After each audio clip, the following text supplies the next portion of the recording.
Now, recently I've had an experience that really put into perspective on why people don't really enjoy the sneaker game. It's hard for them to get into the sneaker game, and why people overall just complain about so much stuff. It literally happened to me, and when it happened, I was like, dang, I understand it now. I'm lethal shooter, you feel what I'm saying? So I will give you all the rundown of what happened. And before I go any further in the story, I will say I didn't take anything to heart. I really don't care. It got nothing to do with me. I'm a grown man, and I move on about my day. And I know I'm taken care of. God got me. And I have my stuff on the 14th. So we're going to tell the story. Y'all going to understand what all that means. So let me lay it out for y'all. Every month, for the first Sunday of the month, Sneaker Politics, a sneaker store out here in Dallas, they like to throw this event where it's like a party vibe. Everybody gets together on the first Sunday of the month, and we get to play games. And if you win the games, you get to win the shoes that are releasing that month for retail. So this was during the March release, and obviously March is packed. So we have the Obsidian 1 Lows, the Volt Foam Posits, the Cool Grade 9s, the Sneaker Politic Asics, and the Nigel by Brick 4s. And usually we play two games. We either do cornhole and beer pong. But this time around, there was about 80 people that came, and that's way more than how many people usually come. And just playing beer pong or cornhole with 80 people, that would just literally take all day. So Sneaker Politics had to come up on the fly of a new game. And the game that they made us play, first they gave us wristbands. So you have to pay $5 to get in. You get a wristband, and each wristband is numbered. They called 10 numbers. I was one of the 10 numbers that got called, and we were separated into two teams of 5. Now, during this, let me see if I got a cup. So during this game, the goal was everybody had a solo cup, like a red plastic solo cup, on the edge of the table. Now, your goal was you have to flick the cup up and have it land on the table right side up.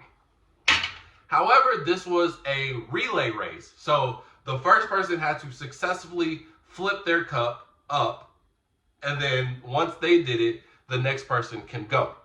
Now, when the teams got assigned, I didn't really know my teammates. I only knew one of them because he is another reseller that I was familiar with. But the other guys, never really seen them ever in my life. And they came up to me, they was like, oh, we playing this game? Oh man, I used to run this up in college, da-da-da. So I'm like, oh, cool, we might win, you know what I'm saying? And I told them up front, look, I'm going to keep it a buck. When I know I lack in a certain area, comedy is a scapegoat. So I'm telling the boys, I say, hey, I ain't going to lie to y'all. Y'all might have to give me some tips and tricks. And I never did that. And y'all saying y'all some college pros. They didn't listen. I don't even think they acknowledged what I said. And I said it at least twice, right? So it's me. I say the guy next to me was probably in his early 20s as well. And then the other guys, they were all in their late 20s, late 30s. Now, the team that we're going against, 5 other guys, I will say, the 5 people that we were going against, it was a kid, a reseller, but a real cool reseller. I wouldn't say he's old, but he's 40s, 50s, got a wife and kid, real cool guy. The whole community loves him, right? And then the other 3 were just, it was another girl, and then 2 random people. They weren't resellers or anything like that, just came in for the activities. And again, they have this event every month, so you get a recollection of who's coming in, who does what, etc. So we start the game, and the order that they had us in, we got to pick the order. Now, the rest of my teammates, they said, hey, we're going to go in the front because we know how to do this, and we're going to give y'all some extra time. So this is how it went. The kid, on the other hand, they had him starting off first, and he was struggling. He couldn't get it up. And then our first 3 guys, they all got it in 1 to 3 tries. So we were up a lot of time. Then it came to me. I told them I never did this before, and I'm flicking it. I'm just not hitting. And then it comes to a point where like, they're getting actually frustrated, and I'm like, hey bro, y'all trying to give me some tips? I'm still flicking it, missing.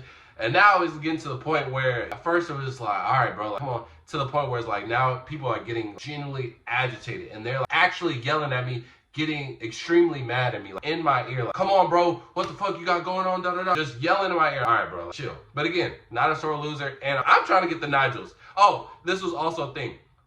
Whoever's team won, all 5 players got the Nigel Sylvesters. I forgot to, that was the most important part. But all 5 players on the team got the Nigels. So I'm still flicking it. At this point, The kid finally gets his cup up. And then, long story short, it evens up. So the kid gets it, the second person gets it, and then the third person, he gets it, and it's just me and him at this point.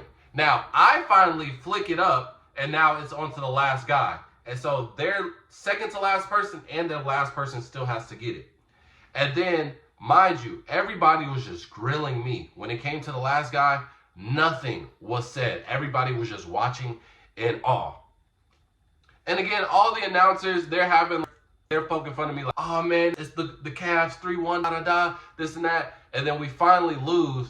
And the announcer's like, man, I can't even show my face after that one, man. You just gotta go home. I'm cool with all that. I sold. And I told them, I was like, dang, I sold, da-da-da. But my teammates, they're like genuinely mad, like actually getting enraged. And I'm like, all right, bro, like, it really ain't that deep. And so everybody who won, they got to check out, got to buy their Nigels.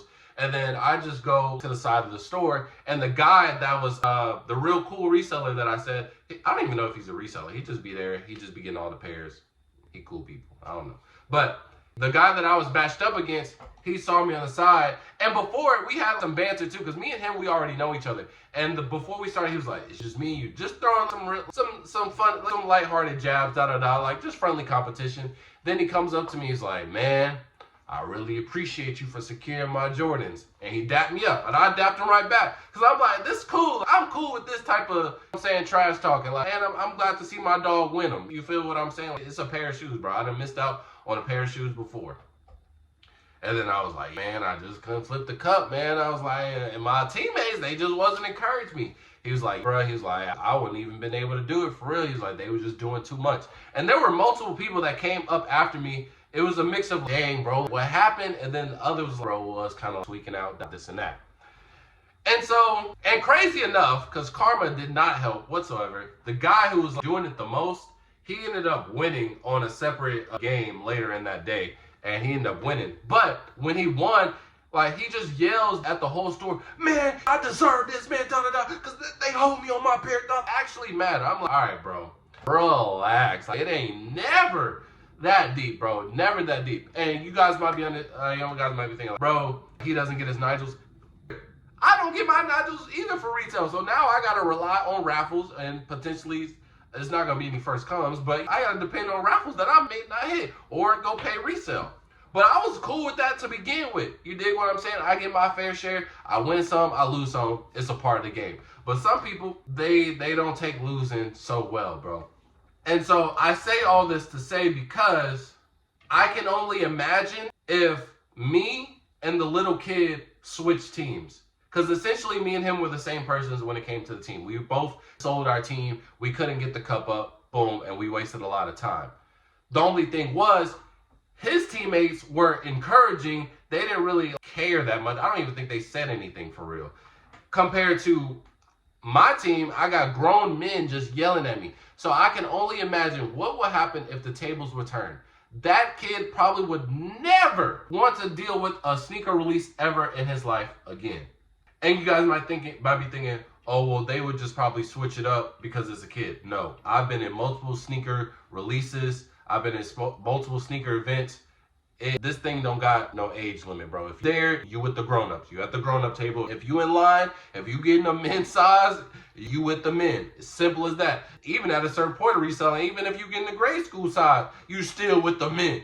You dig what I'm saying? So I'm, bro, this kid would have never enjoyed it. He would never want to do this again.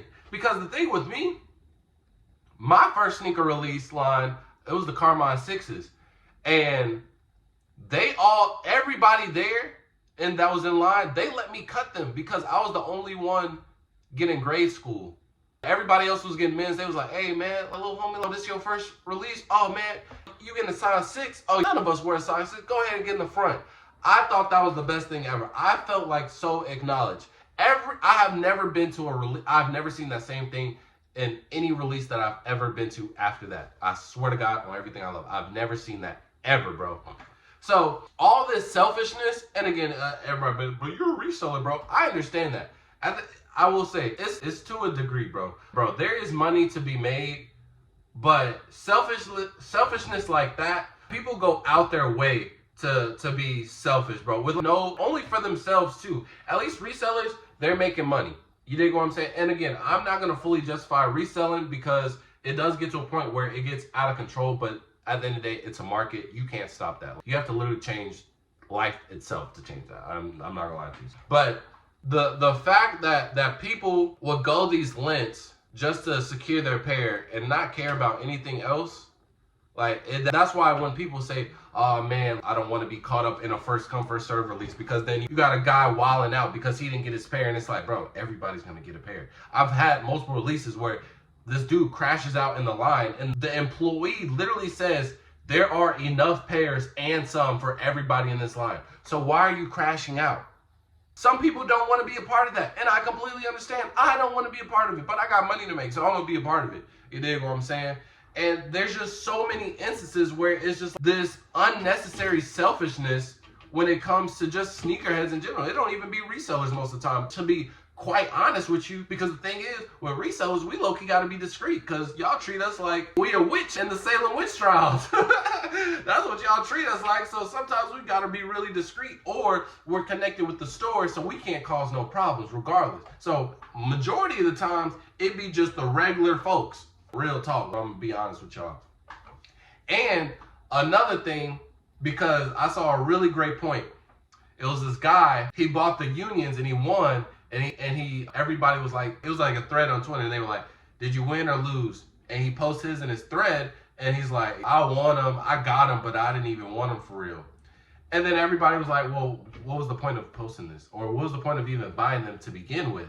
And another guy, he's like, y'all say that y'all hate resellers, but y'all are the same people who are just taking pairs away from people. And that is a fact. There are people that will get a shoe and claim that they don't want it and try to just see what the market is just to keep it. And it's like, that's low-key being a reseller. That's the same thing I do. So if I'm gonna be deemed, is that the same thing for you? But that's where that selfishness comes in. So you don't have to just be a full-on reseller. Normal people have it too. It's just human nature. But when it comes to these sneakers, bro, people really act like out of character. And I can understand when somebody says, man, I can't do sneakers, bro. I don't want to get caught up in that. I don't want to be standing these lines. Somebody gonna lash out. I think it's too hard. And sometimes I will say it's just excuses. But other times I've witnessed a lot of instances where, bro, people ruin the whole experience, and everybody has to pay that same price. And that's just not fair. Because even, for example, like me, right? Say I get in a line and somebody's acting that the release gets canceled.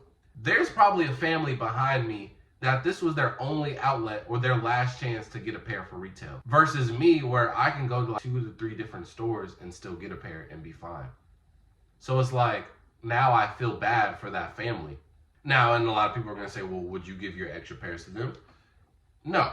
I got money to be made. But if, I ain't gonna lie, I'm a very nice and giving guy. So if it's like, because I have given away pairs for retail, 1,000%. And I give brand new sneakers to the homeless, so I don't want to hear nothing about no selfishness. But at the same time, too, it ain't just no free handouts. Hold on now. I don't work for this. But, you know what I'm saying? I do bless, and depending on the situation, I done gave a kid my spot, or I done switched sizes that I needed for so this person could get this pair. I've definitely done that. So it comes in from time to time, but there are people who never do that. And I can understand why a lot of people just be like, the game isn't fair and things like that. Even though majority of the time it is excuses. But for the people who genuinely do mean that, there are instances like this where it's like, all right, bro, this is not even fun. Y'all don't even make it fun no more. I don't even want to participate.